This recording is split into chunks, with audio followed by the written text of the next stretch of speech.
You heard me use the word Iwagumi about 1,000 times on this channel before. You probably sort of know what it is. We sort of explained what it is before, but what is Iwagumi?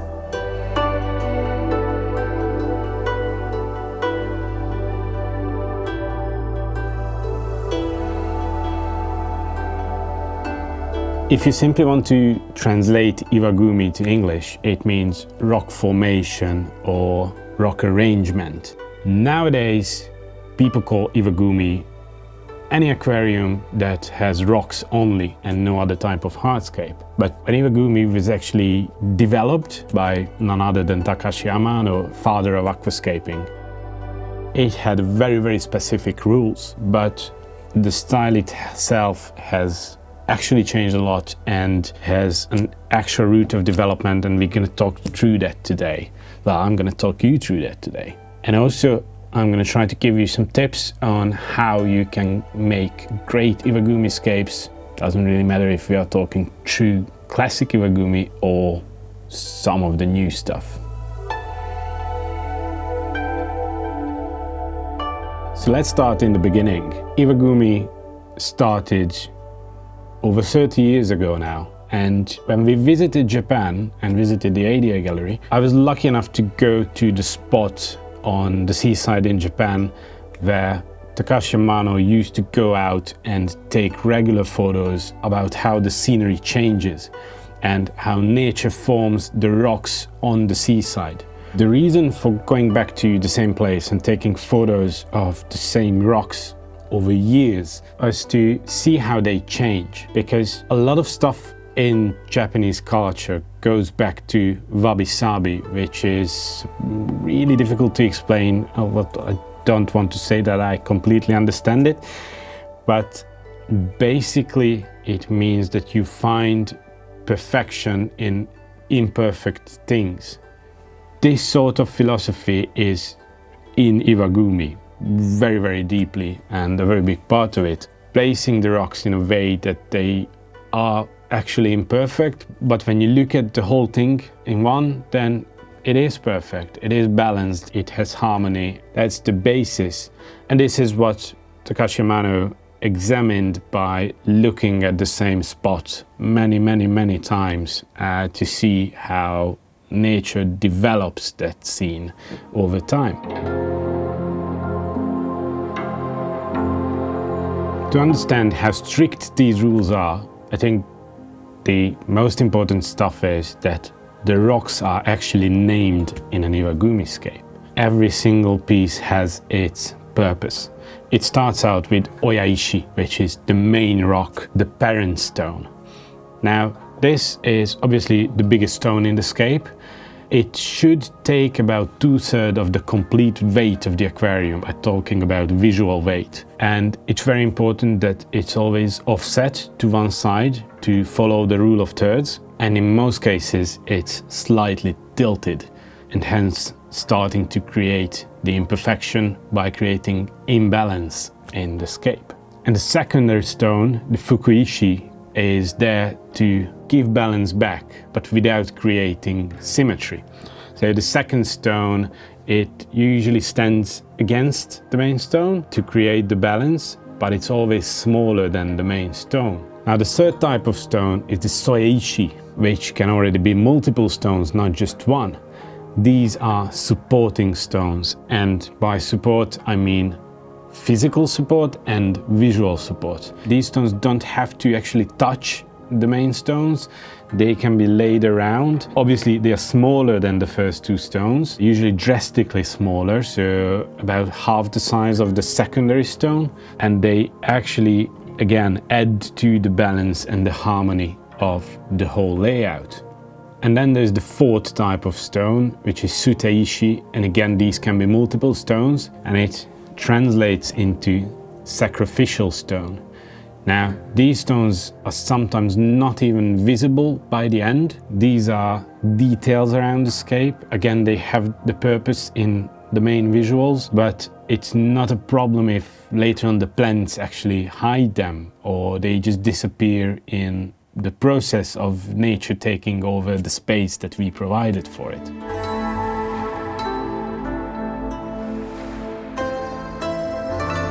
There is a misunderstanding about Iwagumi saying that you can only use 3 stones and then the sacrificial ones.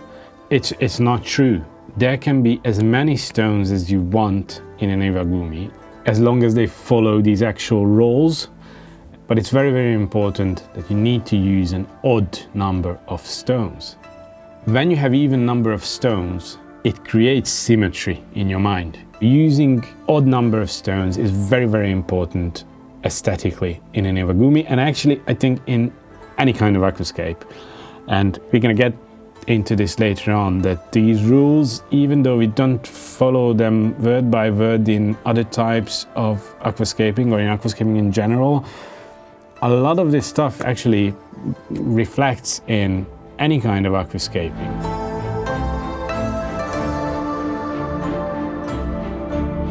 Now, looking at nature and examining what nature does is important because we are looking for flow in an aquarium.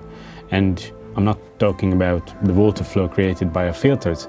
I'm talking about a visual flow, and that exists in nature.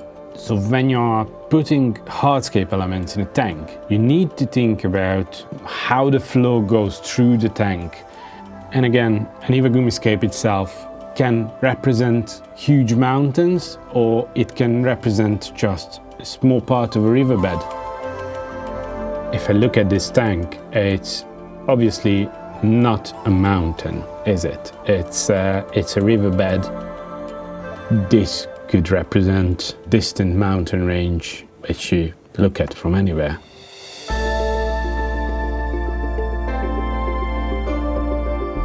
Now, a second very important part of Iwagumi is minimalism, both in the stones, and the same goes for plants.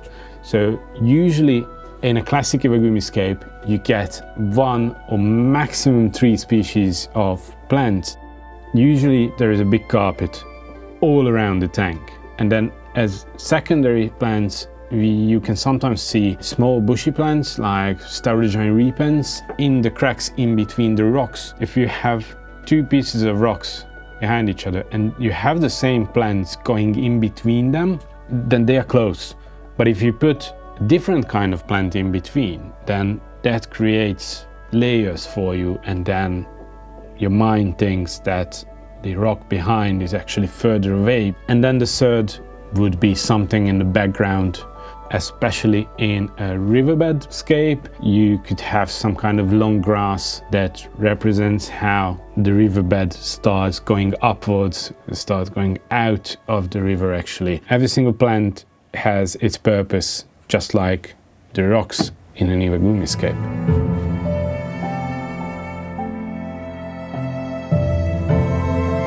So if I want to summarize what a classic Iwagumi is, it's balance created by imbalance and imperfection, it's flow, and it's minimalism. That's it. And that's actually what attracted to me into aquascaping. That's a completely different story. All that said, let's look at a few examples. I'm gonna mainly show you my own scapes. So here we have what I talked about, the riverbed. We have the main stone, the secondary stone. This would be a supporting stone, and these are actually already, especially this one, because you can only see this in the reflection, these number 4s are the sacrificial stones. I'm sorry, I'm not gonna write you the Japanese names because, well, I don't want to. Now again, in this scape, main stone, secondary stone, support. This is again physical support as well, because this part of the soil wouldn't stand if I didn't have this type of weight in front of it. And then the sacrificial stones. These can be considered classic Iwagumi scapes, everything I've talked about before. But then what is this?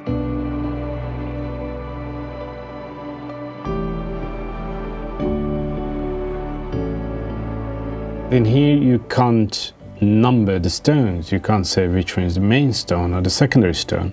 because this is actually made from multiple stones. This piece, I think it's actually 3 pieces of stones, but all together they create a main stone.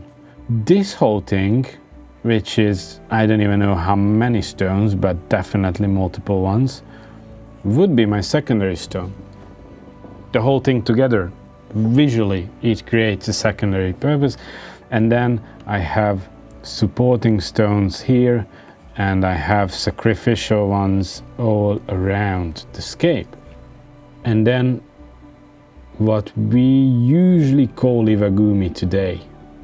I can number you the main stone. Actually, I have 2 secondary stones, and lots and lots of supporting stones, and then I won't even number the sacrificial ones. This is quite far away from everything I've just talked about, but I think this is what Iwagumi is today, and this is how I see my development in Iwagumi, and this is how I see the evolution of this style for today. Luca Galarraga made this tank. He's the king of Brazilian style. He's the inventor of Brazilian style. But this is an Iwagumi. It's just different plants. You still can see the same rules applied. Everything I've just talked about with different kind of plants, and throwing the minimalism out the window plant-wise. The scape itself is still minimalistic. And again, something that is part of the evolution now is the pathways that we create, usually with sand. For example, in this scape, the amount of plants is about 50%. Half of the tank is plants and half of the tank is just hardscape, considering the sand as hardscape as well. You didn't see any sand in Classic Iwagumi, but this is part of the evolution. And I think this is something that helps us create the flow as well. If I consider this scape as a mountain ridge, which, well, I do, I have a certain type of plant here in the front. Then there's already a secondary type in here, which goes to this level as well. And then a third type, a fourth type, a fifth type, a sixth type, and here is a seventh type. I think that's all the type of plants that are in the scape. These are helping me creating the layers. These are helping me create the difference in vegetation that I would see in nature if I look at a mountain, and how the height changes and the distance changes compared to what I'm looking at. Sand part helps me with that as well. It leads my eyes towards distance and thus creating depth in the scape.